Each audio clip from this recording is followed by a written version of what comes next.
હજુ 2 દિવસ રાજ્યમાં કમોસમી વરસાદ યથાવત રહેશે। કેટલાક જિલ્લાઓમાં હળવો તો કેટલાક રાજ્યમાં ગાજવીજ સાથે વરસાદની આગાહી કરવામાં આવી છે। ઉત્તર દક્ષિણ ગુજરાતમાં મધ્યમ વરસાદની શક્યતા છે તો સૌરાષ્ટ્ર કચ્છમાં પણ કમોસમી વરસાદ આવી શકે છે। સૌરાષ્ટ્રના દરિયાકાંઠાના જિલ્લાઓમાં વરસાદની સંભાવના છે। એટલું જ નહીં 30 થી 40 કિલોમીટરની ઝડપે પવન પણ ફૂંકાઈ શકે છે।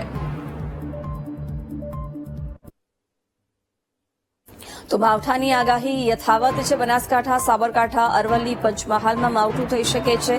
આ સિવાય દાહોદ, આણંદ, મહીસાગર અને વડોદરામાં પણ કમોસમી વરસાદની આગાહી કરવામાં આવી છે। છોટાઉદેપુર, ભરૂચ, નર્મદા, સુરતમાં પણ હળવાથી મધ્યમ વરસાદની શક્યતા રહેલી છે। ડાંગ, નવસારી, વલસાડ અને તાપીમાં પણ કમોસમી વરસાદ રહી શકે છે। હજુ આગામી 2 દિવસ આ જ પ્રકારે કમોસમી વરસાદની આગાહી વ્યક્ત કરવામાં આવી છે।